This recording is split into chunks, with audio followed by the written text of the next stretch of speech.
No domingo que vem, 7 de outubro, o brasileiro vai às urnas para eleger o novo presidente, governadores, deputados, senadores.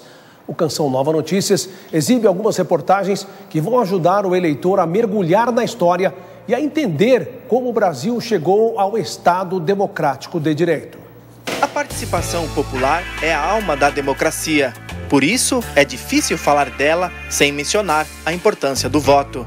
Quanto mais você aproxima a vontade popular da organização do Estado e do poder, mais democracia você tem. A primeira eleição indireta ocorreu ainda no Brasil colonial em 1532. Moradores da vila de São Vicente, litoral paulista, foram às urnas escolher representantes do Conselho Municipal da cidade. Até 1821, só havia pleito municipal, não existiam partidos políticos e o voto não era secreto. Homens considerados bons e livres, segundo os costumes da época, e com renda superior a 100 mil réis, o equivalente a 12 mil reais hoje, detinham o direito do voto, ao contrário de mulheres, escravos, militares e mendigos. As regras permaneceram até 1889, quando se proclamou a República. A primeira eleição direta para presidente se deu em 1894, com apenas 2% da população. A partir dos anos de 1930, no período de Getúlio Vargas, a República foi refundada. Criou-se a Justiça Eleitoral e o voto passou a ser secreto. Mas a nova lei caiu 7 anos depois, com o golpe do Estado Novo, impetrado por Vargas, que durou até 1945. A queda de Vargas levou à restauração do regime democrático.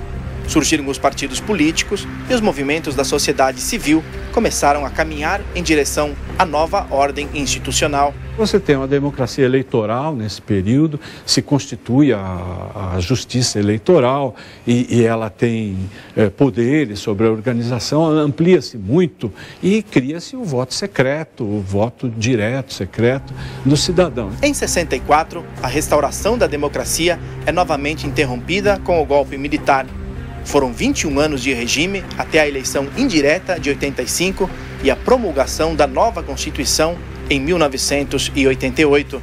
Essa Constituição a gente pode dizer que foi o documento básico de nascimento de uma democracia moderna no Brasil. Na nova democracia, os brasileiros delegaram o futuro do país a Fernando Collor de Mello, Fernando Henrique Cardoso, Luiz Inácio Lula da Silva e Dilma Rousseff.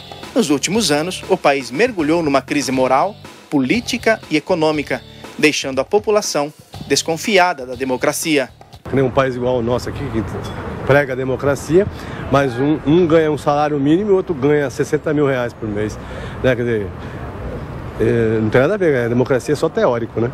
O direito de votar, de ir e vir, de ter tudo que você precisa ter, né? Alguém olhando por você, que é o que a gente não tem no momento. No decorrer da história, regimes de governo costumam ser colocados à prova pelas autoridades, pelos políticos e também pela sociedade.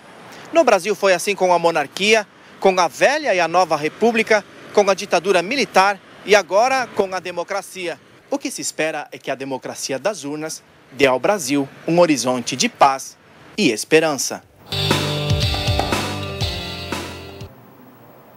Sem dúvida, é o que todos nós esperamos. E agora vamos ao vivo a São Paulo com o repórter Sidney Fernandes, que tem mais informações sobre essa reta final de campanha eleitoral. Boa noite, Sidney.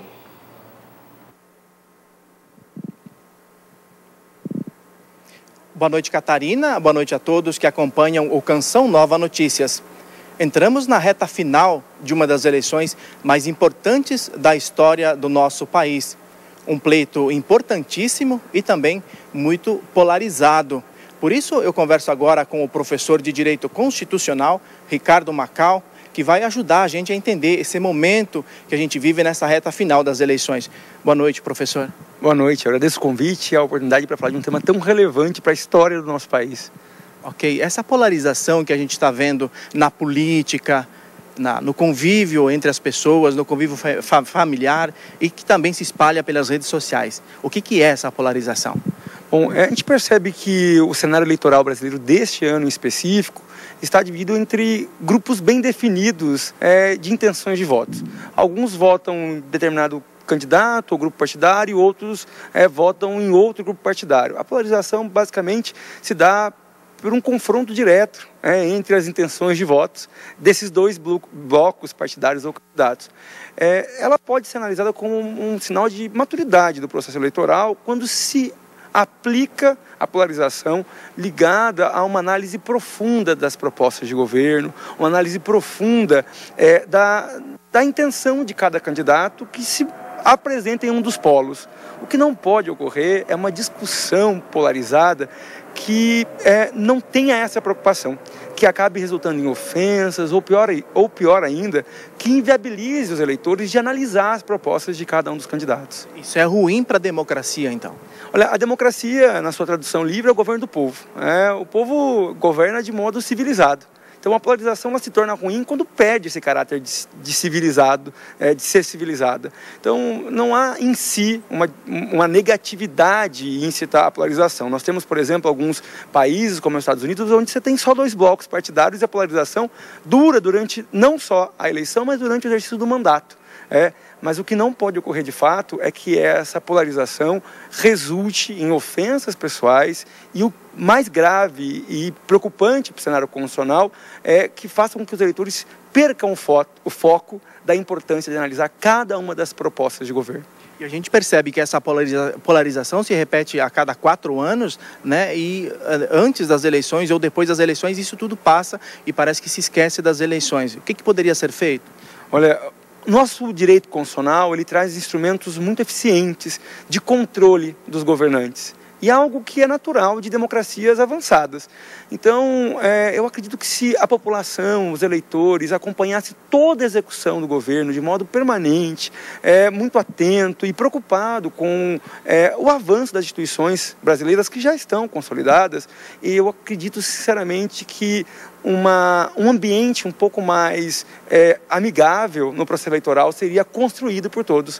A população perceberia que não basta discutir as propostas de governo, as intenções de votos, só no período prévio das eleições, mas acompanhar durante toda a execução do governo, do candidato que obteve a maioria dos votos. De forma bem resumida, o que a gente pode fazer, o eleitor pode fazer para pacificar, para trazer um ambiente de mais pacificação, de menos nervosismo? Olha, esse questionamento é muito bom e ele tem uma repercussão constitucional absurda. O eleitor tem que analisar não apenas aquilo que ele considera adequado ou justo, mas principalmente analisar as propostas de cada candidato. É isso que vai definir um bom governante, é isso que vai fazer com que a nossa democracia ganhe vigor e seja cada vez mais um regime que esteja voltado para atender a necessidade da população em geral. Ok, muito obrigado por suas informações. Então, amanhã nós vamos tratar de segurança das urnas, um tema também muito importante. Vamos tratar ao longo do dia sobre o perfil do eleitorado brasileiro e à noite, no Canção Nova Notícias, sobre a segurança das urnas eletrônicas.